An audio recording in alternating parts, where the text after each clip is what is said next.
Dünya dışı Pleiades mesajı, dünya biliminin sahteliği Svaru. İktidarda olanlar, her kim olurlarsa olsunlar, onlar için önemli olan tek şey daha fazla güce ve daha fazla kontrole sahip olmak ve zaten sahip olduklarını sürdürmektir. Böylece kamu yararının çıkarları akıllarında olmaktan uzaktır. Nüfus umurlarında değildir, onu sömürmek isterler. Dünya üzerinde iki tür bilim vardır. Birinci, genel olarak nüfusa verilenler. İkinci, kontrol edenler ya da iktidardakiler tarafından kullanılanlar. Aslında, bilgi herhangi bir hükümet kuruluşundan geliyorsa, doğrudan zihin kontrol sistemine bağlı kaynaklardan geldiği için doğruluğundan hemen şüphe etmelisiniz. Hükümet halka yalnızca filtrelenmiş bilgi verir ve bunu her zaman belirli ve dikkatle planlanmış bir amaçla yaparlar. Bir düzeyde gerçek bir iş yapıyor olabilirler, ancak kural olarak onlardan hemen şüphe etmelisiniz. Hükümetler tarafından kontrol edilen bir gündemi olmayan bilim insanları olsalardı, Nikola Tesla gibi bilim insanlarının ve kamusal bilim alanından silinmiş diğerlerinin çalışmalarına doğrudan dahil olurlardı. Birçoğu yoksulluk içinde hapishanede öldü, unutuldu ya da öldürüldü. Açıkça değerli olan çalışmaları, kontrol gündemleri için sömürülebilir ya da kullanılabilir bir amaca sahip olmadıkları için göz ardı edildi. Özellikle kozmolojik alanla ilgili olarak size güvenilir ya da doğru bilgi vermeleri konusunda onlara güvenmeyin. Dünya üzerindeki tüm bilimsel sistem çöküştedir, halk bunu açıkça görmeyecektir. Ancak dünya üzerindeki bilim gerçek bir kaostur. Günümüzde bilim, güçlülerin çıkarları, kontrol gündemleri, politik ya da ekonomik gündemleri tarafından ele geçirilmiş durumda. Önce belirli bir amaca yönelik bir teori yaratıyorlar ve ardından bu teorinin doğru olduğunu kanıtlamak için gerekli tüm deney ve gözlemleri yapıyorlar. Sonuçlar, yalnızca söz konusu teorinin doğru olduğunu kanıtlamaya elverişli olanları kullanarak düzenlenir ve filtrelenir. Deneylerin sonuçlarının, onları kimin finanse ettiğine bağlı olarak büyük ölçüde farklılık gösterdiği doğrulanmıştır.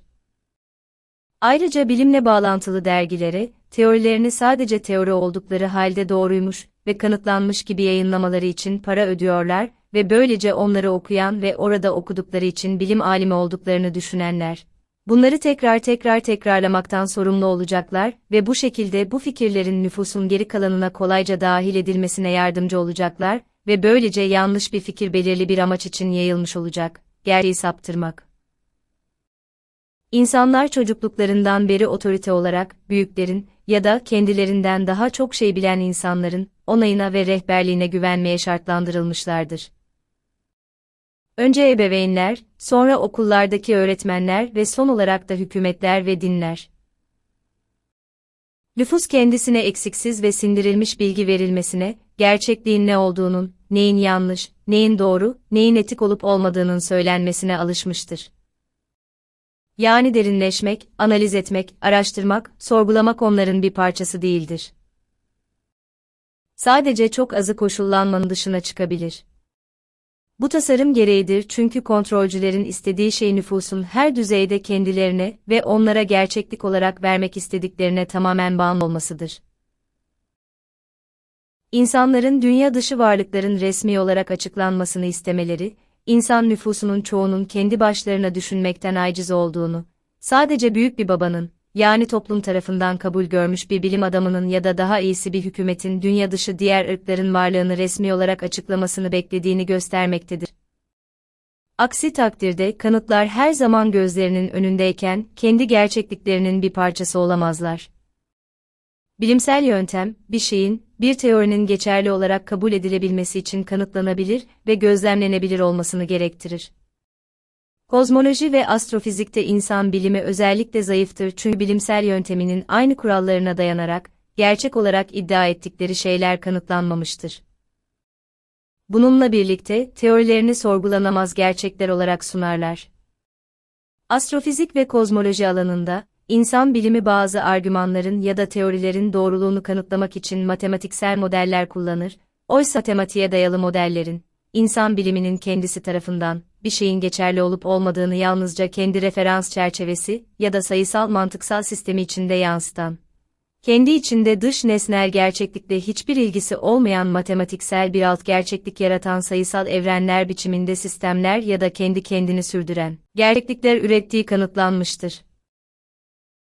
Bir önceki sorun o kadar büyüktür ki, toplumsal olarak kabul görmüş matematiksel modeller bile çoğu zaman birbirleriyle çelişmekte, onları ayakta tutan matematiksel formüller açısından çelişkili ama geçerli çözümler vermektedir.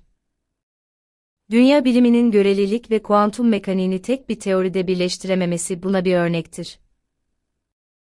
Bu, birleşik alan sorunu olarak bilinir ve çözülememiştir çünkü her iki matematiksel sistemde onu destekleyen denklemler açısından doğrudur. Ancak, birini diğeriyle karşılaştırdığınızda, giderilemez bir çatışma içine girerler. Görelilik teorisi, renkli bir matematik selofanına sarılmış bir gübre yığınından başka bir şey değildir.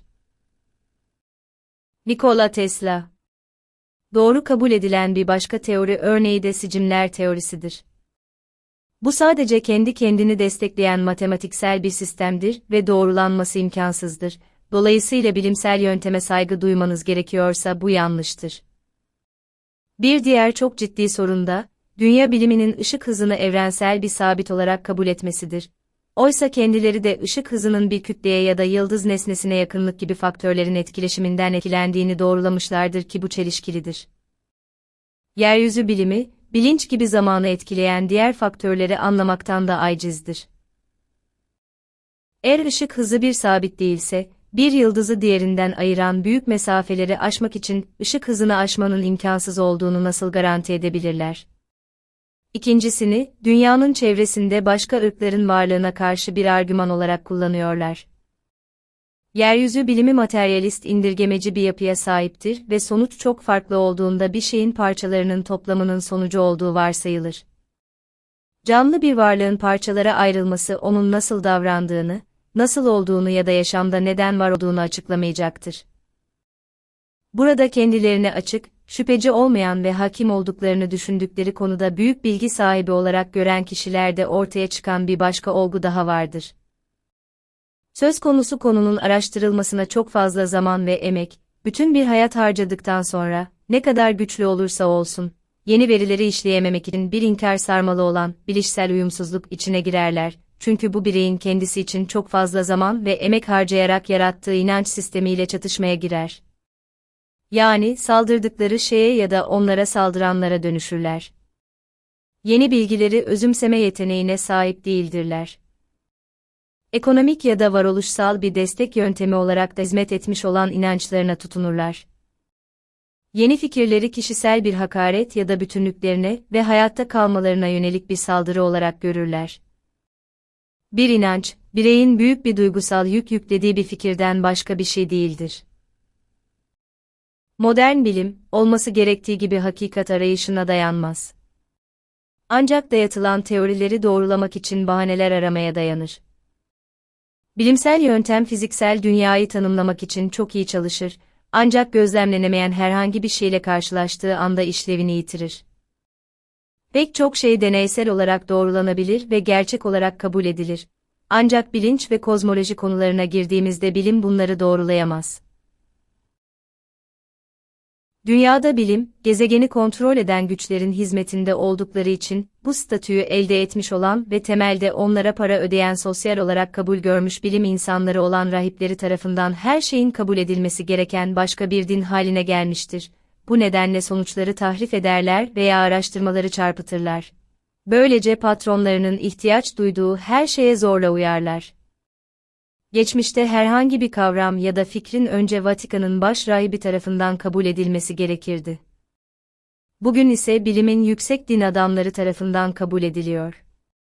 Sonuçlara ve bunlara ulaşmak için kullanılan prosedürlere erişimi olmayan nüfusun geri kalanı, bilim dininin bu rahiplerinin dayatmayla gerçekler olarak dikte ettiklerine uymak zorundadır. Dolayısıyla yeryüzünde bilim, dinle eşdeğer bir dogma haline gelmiştir.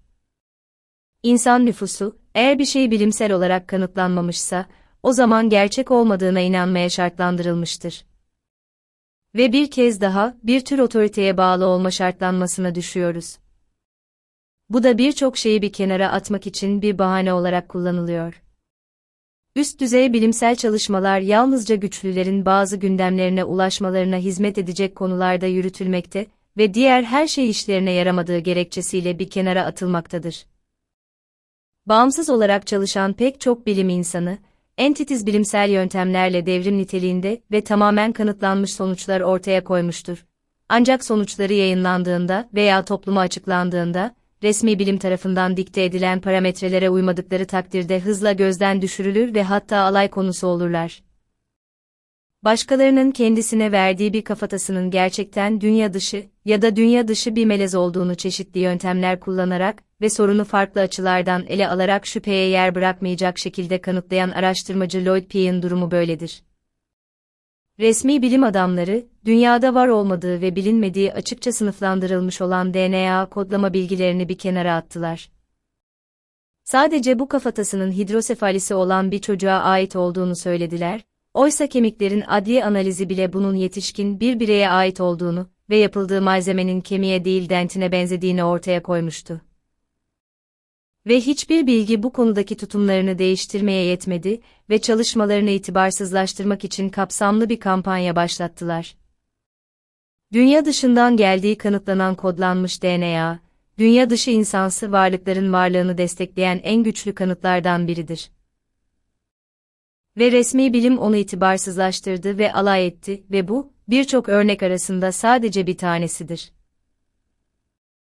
Bilim insanları canlı ve sezgisel bir hayal gücüne sahip olmalıdır. Çünkü yeni fikirler tüm dengelimle değil, sanatsal olarak yaratıcı bir hayal gücüyle üretilir. Fizikçi Max Planck.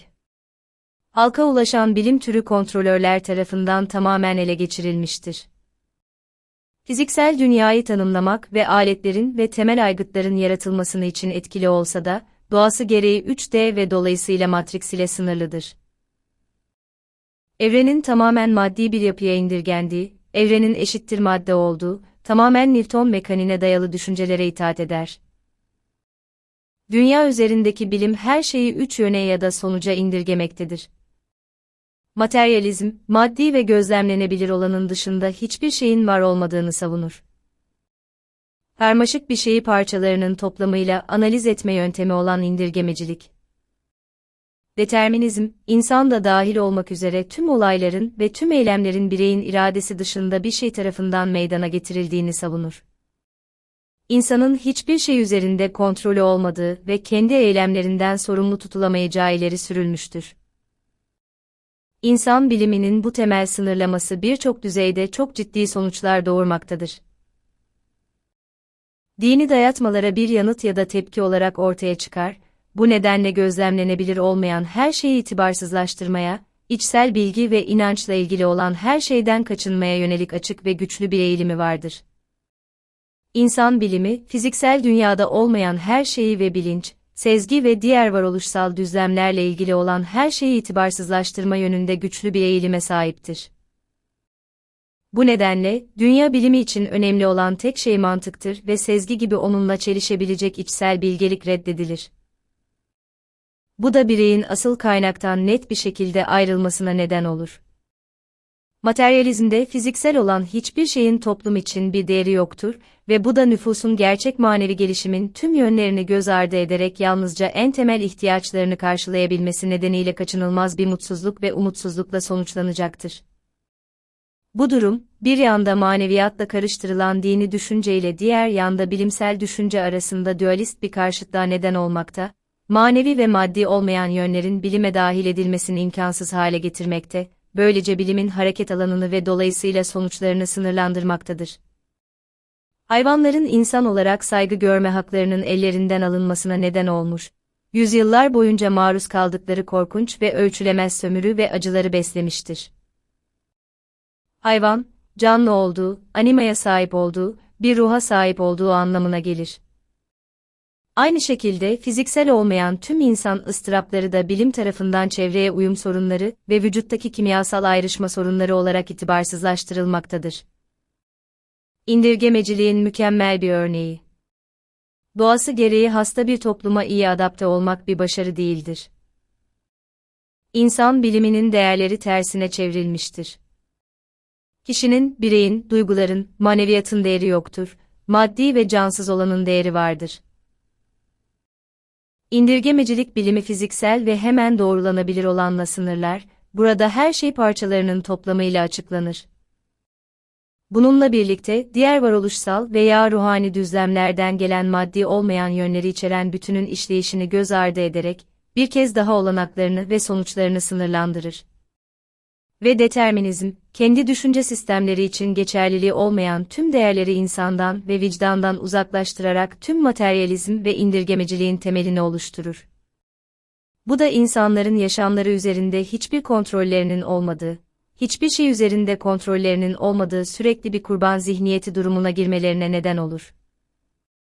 Bu nedenle tüm güçlerinin kontrolünü, sorunlarını çözmeyi vaat eden bir otoriteye devredeceklerdir. Bu nedenle determinizm, materyalist bilimin bir etkisi olarak, tüm bunları yalnızca nüfusu kontrol etmek amacıyla dayatan kontrolcüler için mükemmeldir. Yeryüzü bilimi yapay olarak öyle sınırlandırılmıştır ki, yalnızca kontrol edenlere hizmet edecek sonuçlar verebilir ve gerçeklik algısını, insanları kontrol edenlerin dikte ettiği yönde hareket etmeye yönlendirecek dar bir koridorla sınırlandırmak üzere tasarlanmıştır. Dünya gezegeninin kontrolörleri bilimi tüm niyetleriyle bu şekilde tasarlamışlardır. Bu sadece insanları her konuda sınırlamakta ve güçlerini korumalarına yardımcı olmaktadır. Dünyanın bilimi insan zihni için bir ağıldır. Böylece insanlar kontrolörler tarafından onaylanmayan ve onların planları dahilinde olmayan hiçbir şey geliştiremezler. Dünya üzerindeki bilim, insanları belirli bir çerçeve ya da sınır içinde tutmak, bilimsel ve entelektüel genişlemelerini kontrol etmek, sınırlamak ve yönlendirmek amacıyla kontrolörler tarafından tasarlanmıştır. Dünya üzerindeki bilim, diğer tüm ırklar tarafından gözlemlenen gerçek bilimin aşırı derecede indirgenmiş bir karikatürüdür. İnsan nüfusuna ne serbest enerji ne de kozmoloji açısından güvenilir bir açıklama veremez çünkü her iki yönünde maneviyat ve bilinçle ilgili faktörleri, diğer varoluşsal düzlemleri içeren faktörleri içermesi gerekir ki bunlar olmadan sonuçları doğru değildir. Serbest enerjiye gelince, yeryüzü bilimi örneğin var olduğunu kabul etmedikleri eter gibi diğer düzlemlere erişmeden bunu açıklayamaz. Tasarım gereği sınırlılığına ek olarak, bilim iktidardakiler tarafından kontrol edilir ve filtrelenir. Bu nedenle eğer birisi bağımsız olarak kendi parametreleri dışında bir şey geliştirmeyi başarırsa, hemen çalışmalarını silmek için girerler ve çoğu durumda kişiyi silerler. Kontrolleri altında olmayan teknolojilerin geliştirilmesine izin veremezler çünkü bu kendilerine karşı bir dizi sonuç doğurur. Çünkü yalan ağları ortaya çıktığında matriksleri çözülmeye başlar. Size ağ koridorunun içinde olmayan hiçbir şey veremezler. Kuantum mekaniği bilinci ve maddesel olmayanı içeren karmaşık kavramları açıklamak için ilk adımlarını atarken, bir kez daha diğer varoluşsal düzlemlere atıfta bulunan her şeyi tamamen matematiksel modellerle açıklamalara indirger ve sonuç olarak karanlık madde veya yerçekimi parçacıkları, yerçekimi yükü taşıyan temel bir kuantum elementi olduğu söylenen gravitonlar gibi kavramları icat eder. Bu, gerçeklikten tamamen farklı, kendi kendini sürdüren ve aşırı indirgemeci bir matematiksel ve materyalist modelin mükemmel bir örneği olan sicimler teorisi çerçevesinde. Eğer kontrolörler kuantum mekaniğindeki bilimsel açıklamalara çok sınırlı bazı bilinç kavramlarının sızmasına izin veriyorlarsa, bunun nedeni söz konusu teorileri doğrulama kapasitesinden yoksun olan insan nüfusuna pratikte hiçbir faydası olmamasıdır. Kuantum mekaniği bile hala karasal bilim ağının sınırlarına mükemmel bir şekilde uygundur. İnsan bilimi ve onun denetleyicileri önce kendi araştırma yöntemlerini geliştirmiş olan parlak bireylerin kavram ve teorilerini sadece katı bilimsel yönteme uymadıkları gerekçesiyle eleştirip geçersiz kılmakta, bu nedenle de bunları doğrulanamaz sözde bilim olarak adlandırmakta ve sonuçların inançla kabul edilmesi gerektiğini söylemektedirler. Ve şimdi aynı sosyal olarak kabul görmüş bilim ve matrix, insan nüfusuna, matematiksel mantık şemalarının kendi kendini sürdüren çerçevesi dışında doğrulanması imkansız olan kendi teorilerini, çünkü ben söylüyorum, çünkü ben otoriteyim, önermesi altında inançla kabul etmelerini dayatıyor. Bu mantık dışıdır ve onlara körü körüne inanmak zorunda olan insan nüfusuna karşı işlenmiş bir suçtur. Aynı nüfus, otorite oldukları için ve milyonlarca dolara mal olan dergi ve belgesel programlarında bu anlaşılması zor argümanları gördükleri için onlara inanmaya şartlanmıştır. Bu nedenle insanlar için etkileyicidirler, ancak gerçeği sadece havai fişek aynaları ve cam boncuklarla örterler. Yeryüzü bilimi kozmoloji açısından 3 boyutla sınırlı olduğundan, bunu matematiğin sınırlı çerçevesi dışında açıklaması mümkün değildir. Modelleri gerçeklikten tamamen farklıdır ve ampirik gözlem açısından sadece 3D'nin algı aralığıyla sınırlıdır. Tüm evren çok daha genişlemiş unsurlardan oluşurken ve tüm varoluşsal düzlemleri içeren bir bütünlük oluştururken, üçüncü yoğunluğun dar algı marjı içinde sadece kozmolojik yönleri gözlemleyip analiz edebilmek. Dünya bilimi bu yönleri tamamen göz ardı etmektedir. Bu nedenle vardığı sonuçlar tamamen yanlıştır. Bilinciniz ve algınız küçük bir kutu boyutundaysa, gerçekliğiniz ve evreniniz yalnızca bu kutunun içine sığacak boyutta olacaktır. Eğer daha geniş bir bilinç ve algıya sahipseniz, gerçekliğiniz de buna bağlı olarak ve aynı ölçüde daha geniş olacaktır.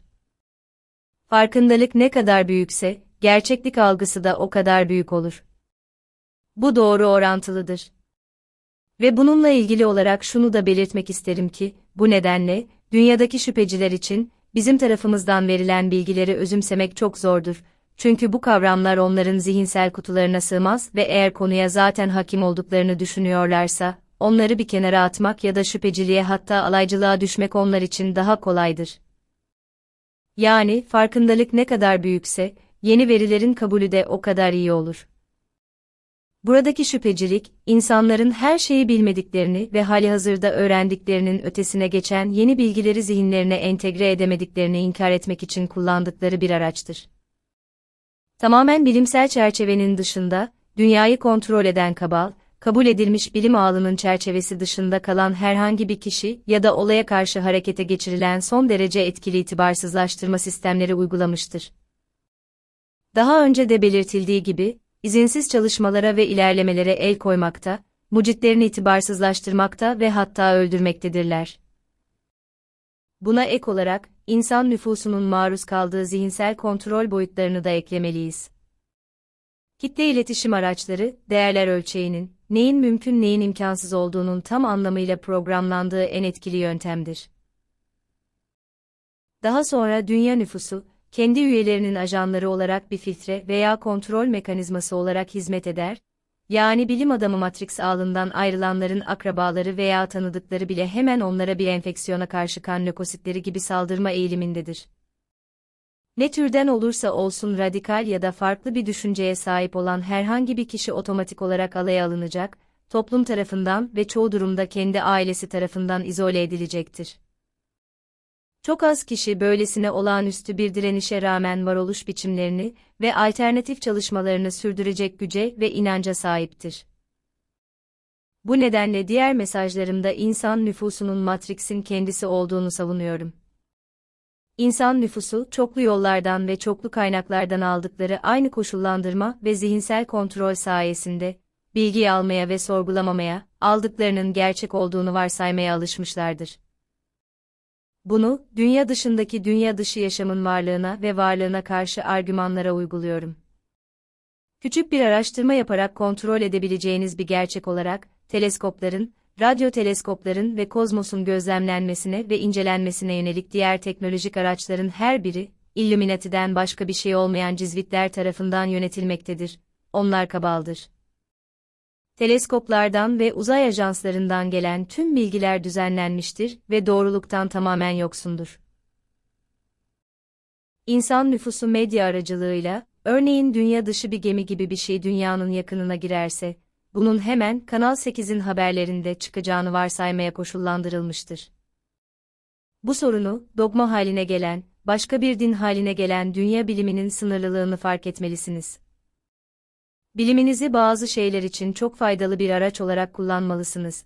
Ancak diğerleri için, özellikle de gerçekten önemli olan her şey için çok sınırlıdır. Bunu her zaman aklınızda tutmalısınız. Öz sorumluluk her zaman anahtardır. Kendi kararlarınızı verecek ve kendi gerçekliğinizi yaratacak olgunluğa sahip olun. Sırf sosyal olarak kabul görmüş bir otorite ve dolayısıyla Matrix konumundan geliyorlar diye başkalarının kararlarını kabul etmeyin. Kendi değer sisteminizi ve kendi evreninizi yaratmak işin anahtarıdır.